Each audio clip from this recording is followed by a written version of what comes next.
8.5 Sampling Distributions. We will be going over 6 different definitions for the 6 different ways you can take a sample of a population. So be prepared to do a lot of writing. That way we can get these definitions written down, then we will apply them. So for the first example, for the first type, it is called a simple random sample. Members are chosen using a method that gives everyone an equally likely chance of being selected. An example would be the lottery to get into WAMA. Okay, so everyone that applies to WAMA has an equally likely chance of being accepted into the school. With the exception, if we leave out those with siblings, I know that they're already then guaranteed to get in, but I'm talking those that don't have any preconceptions going into the lottery. Facts, characteristics, you can kind of write down what makes the most sense to you, but it's an equal chance of being chosen, and it's random, and you can come up with your own non-example. Okay, the next one we're going to go through is called a systematic sample. The definition is that members are chosen using a pattern, such as selecting every 5th person, or kind of like when the teacher will number students off and will say 1, 2, 3, 4, and then we'll say all the 4s will do one thing. That would be a systematic sample. Next definition is a stratified example. A stratified survey is when the population is first divided into groups, then members are chosen randomly from each group. An example would be dividing the student population by grade level and then randomly selecting students from each grade level to take a survey. The next sample type that we're going to go over is called a cluster sample. It is defined as the population is first divided into groups. A sample of each group is randomly chosen, so maybe you choose one group or maybe you choose 2 or 3 groups at random. Then everyone that's in the chosen group is surveyed, such as surveying a senior at a high school. So I divide the school population by grade level, and then I select randomly the senior group, and every person that's a senior will then get surveyed. That is what a cluster sample is. Once you randomly select your group or groups, you survey every person within that group. The last one we're going to go over, not the last one. The next one we're going to go over is called a convenience sample. Members are chosen because they are easily acceptable, such as asking your friends to take a survey when they're over at your house. You're asking them because they're easily accessible. They're right there, so you ask them to take a survey. The last definition is a self-selected sample.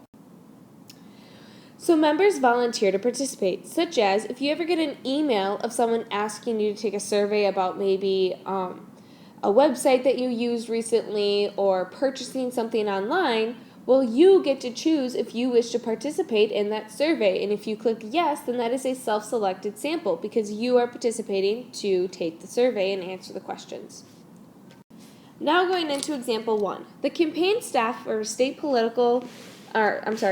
politician wants to know how voters in the state will vote on a number of issues. Classify each sample. Number 1.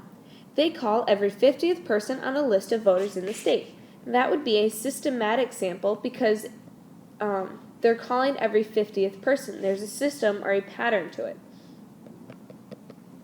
Number 2, they randomly call 100 voters from each county. Now here, that would be stratified. Okay, because they're splitting people into groups by labeling them depending on which county they're in, and then they're randomly calling people from each of those groups or each of the counties. So that would be a stratified sample. Next, they randomly select one county and call everyone in that county. That is a cluster because they're calling every member within that specific group. Number 4, they wait outside the polls and ask voters as they leave. That would be convenience. Okay? Because the voters are right there and conveniently accessible. Example 2. A community organization has 56 teenage members, 103 adult members, and 31 senior members. The council wants to survey the members. Classify each sampling method below, which is the most accurate and which is the least. Method A. Randomly select 60 people from a complete membership list. That would be a simple random sample,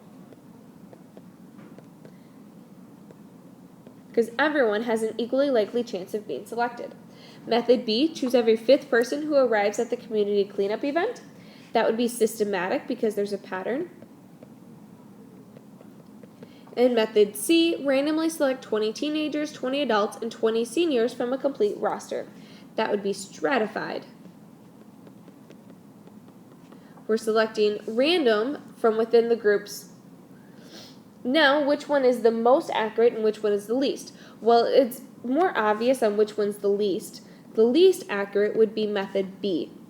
Okay, choosing every 5th person, that's not as accurate. Okay, we won't have as much of a random sampling as we would like. The most accurate is the simple random sample. Okay, the reason why this one's the most accurate is because there's no, we're not overrepresenting or underrepresenting any groups because we're just randomly selecting people from the membership list. Whereas method C, right off the bat, is overrepresenting the seniors because there's only 31 senior members, and we're asking 20 out of those 30. We're overrepresenting that population intentionally. Asking only 20 adults, we're underrepresenting the adults intentionally because there's 103 adults. So method C is more biased, whereas method A is random and is unbiased, which will get us the most accurate results. Example 3. A city is about to hold an election. According to a survey of a random sample of city voters, 42% of the voters plan to vote for pie. 58% of the voters plan to vote for Nigel. The survey's margin of error is 7%, plus or minus that. Does the survey clearly project the outcome of the voting? The way we do this is we take, pie, look at him first. He's already at 42%. If we add and subtract in the 7% margin of error, pie has a range of voters from 35% to 49%. Looking at Nigel, they're saying 58% will vote for him. Adding and subtracting in the margin of error of 7%, that'll give us a range of 51% to 65%. Notice that our ranges, when we include the margin of error, do not overlap. So because there's no overlap, does the survey clearly project the outcome of the voting? We can say yes.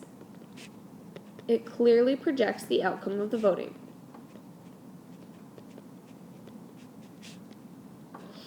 And that concludes our lesson.